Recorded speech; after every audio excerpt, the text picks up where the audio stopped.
আজকে বেরিয়ে পড়েছি ভোজন করতে। বৃষ্টিও পড়ছে রিমঝিম রিমঝিম রিমঝিম।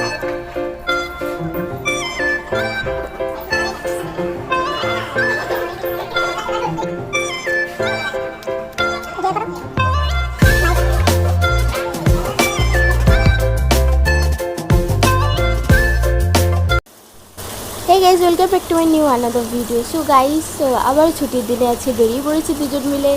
খুব ভালো লাগছে আর বৃষ্টির দিন আজকে, এটাই সবথেকে বড় কথা যে বৃষ্টির দিনে তোমরা তো সবাই জানো কেমন মজা লাগে বাইরে ঘুরতে, খেতে যেতে, রেস্টুরেন্টে। তো আমারও ভীষণ মজা লাগে। তো আজকের দিনে সন্ধ্যাবেলা আমরা বেরিয়ে পড়েছি, বৃষ্টি হচ্ছে এদিকে বাইরে। তো গাড়ি বুক করে বেরিয়ে পড়েছি আমরা, আর আবারও ওই একই হোটেলে যাচ্ছি। তো চলো, এই যে রাস্তাটা দেখো, এটা হলো ওয়াপি হাইওয়ে 4 রাস্তা পুরো বৃষ্টি, গাড়ি জ্যাম আছে, আর বৃষ্টি হতেই আছে। এখন তো এখানকার মৌসুমটাও ভালো না, প্রায় বৃষ্টি হচ্ছে, আর এত সুন্দর লাগছে। তো গাইস দেখো, এখানকার মৌসুম সন্ধ্যেবেলাটা খুব সুন্দর, আর এত সুন্দর জায়গা, এত সুন্দর দেখো বৃষ্টির মধ্যে, আর রাস্তাটা পুরো ভিজে গিয়েছে সব কিন্তু দোকানপত্র খুব সুন্দর। এই মার্কেটটা আমার খুবই পছন্দের। এই মার্কেটে খুব সুন্দর সুন্দর জিনিস, জামা কাপড় সব কিছুই পাওয়া যায়। আর এখানে দেখো কত সুন্দর লাগছে জাস্ট সন্ধ্যেবেলা, আর এরকম বৃষ্টির দিনে খেতে যেতে আমার তো খুবই ভালো লাগে। তোমাদের কার কার ভালো লাগে অবশ্যই জানিও। এরকম বৃষ্টির দিনে বাইরে খেতে যাওয়া খুবই সুন্দর। তো কি বলবো, জাস্ট আমার তো খুব ভালো লাগছে। এরকম আমরা প্রায় দিন আসি। আর তো দেখো, কথা বলতে বলতে পৌঁছে গিয়েছি, আর এখানে যাচ্ছি কাদা বলে ওই রাস্তাটা দিয়ে ঘুরে যাচ্ছি, কারণ বৃষ্টির জন্য সব জায়গায় কাদা হয়ে গিয়েছে।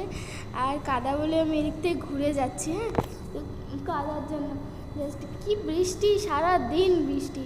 তো এই যে ওই হোটেলটা বাইরে থেকে অতটাও তোমার সুন্দর না, ছোটোখাটো। আর এই হোটেলটার নাম হলো হোটেল পারদেশ হোটেল। তো হোটেলটা সত্যি এত সুন্দর, বাইরেটা মানে অতটাই না, কিন্তু ভিতর মন ছুঁয়ে যাবে। আর এই কথাটা কি হলো যে এখানে আমি যখন ঢুকছি, তো তখন অনেকেই আমার দিকে তাকাচ্ছে, মনে করছে আমি ব্লগ করছি। তো আদৌ আমি এইসব নিয়ে আমার আগে কোনো আইডিয়া নেই, আর আমি জাস্ট প্রথমবার এরকম কোনো বাইরে গিয়ে ভিডিও বানাচ্ছি। আর এখানে দেখো ভিতরটা এত সুন্দর, দেখো সবাই দেখছে আমার দিকে হা করে। আমার ভীষণ হাসি পাচ্ছে, কিন্তু কি করব কিছু বুঝতে পারছিলাম না। তারপরে বললো চলো গিয়ে বসি। তো প্রথমে এই টেবিলটায় বসলাম। টেবিলটা খুব সুন্দর, কিন্তু ওপরে এসির জন্য ভালো লাগলো না। একটু বসে দেখে নিলাম যে কেমন লাগছে। তো জাস্ট দেখে নিয়ে সরে গেলাম। এখানে দেখো সবাই বসেছে, এদিকে ফাঁকা টেবিল, ওই ফাঁকা টেবিলটায় গিয়ে আমি বসবো। আর এই যে দেখো মেনু কার্ড দিয়ে দিয়েছে, বসেছি। তো মেনু কার্ডে চিকেনের মানে প্রচুর মেনু আছে, যা চাইবে। Handi chicken, handi lollipop, chicken lollipop, chicken curry, সব কিছু। আর এখানে দেখো, এখানে জাস্ট মানে তুমি হাফ নিলেও তুমি অবাক হয়ে যাবে যে আমি হাফ চিকেন কারি নিয়েছি, এতটা কোয়ান্টিটি যেন মনে হবে ফুল। আমাদের কিন্তু এটা হাফ ছিল, এতে 9 পিস চিকেন ছিল। চিকেনের সাইজগুলো একদম বরাবর ছিল, 9 পিস চিকেন। আর এতটা দেখো কোয়ান্টিটি, দেখো শুধু জাস্ট কতটা, আর এত সুন্দর কালার দেখো। আমি সবথেকে বড় কথা, আমি তো ফুড ব্লগার না। আমি যদি ফুড ব্লগার হতাম তাহলে অবশ্যই এর থেকে আরও সুন্দরভাবে মানে বোঝাতাম তোমাদেরকে। আমি জাস্ট সিম্পল, আমি যেমন খেয়েছি আমার প্রথম আইডিয়া, তো আমি জাস্ট ওইভাবেই বলছি। প্লিজ আমাকে ক্ষমা করে দিও এর মধ্যে। তো যা হচ্ছে কমেন্টে জানিও খারাপ লাগলে। তো অবশ্যই আমি কমেন্টের অপেক্ষায় থাকবো।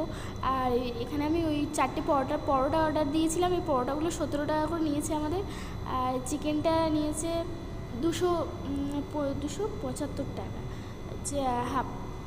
তো সত্যি এত সুন্দর। তো এখানে ও খেয়েই যাচ্ছে, এতটা টেস্টি লেগেছে। তো আমি যা বসেছিলাম, তো সবাই হাসছে দেখে, তাকাচ্ছি সবার দিকে। তো ও খেয়েছে, আর আমি বললাম আমাকে দাও, আমিও খাই, দেখি কেমন হয়েছে জাস্ট। তো আমিও খেলাম লাস্টে। আর এখানে আমি সাউন্ড নিতেই পারিনি, কেননা ওখানে প্রবলেম হচ্ছিলো, যার জন্য আমি সাউন্ড নিতে পারিনি।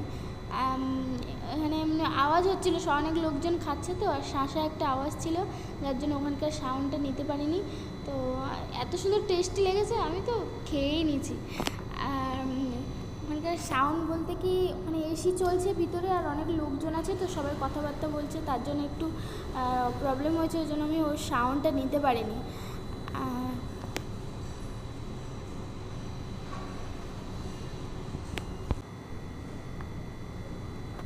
এখনও ঠিক পুরোটা খেয়ে উঠতে পারিনি, আর এখনও অনেক মানে আছে, আমি তেমন খেয়ে উঠতে পারিনি কথা বলতে বলতে।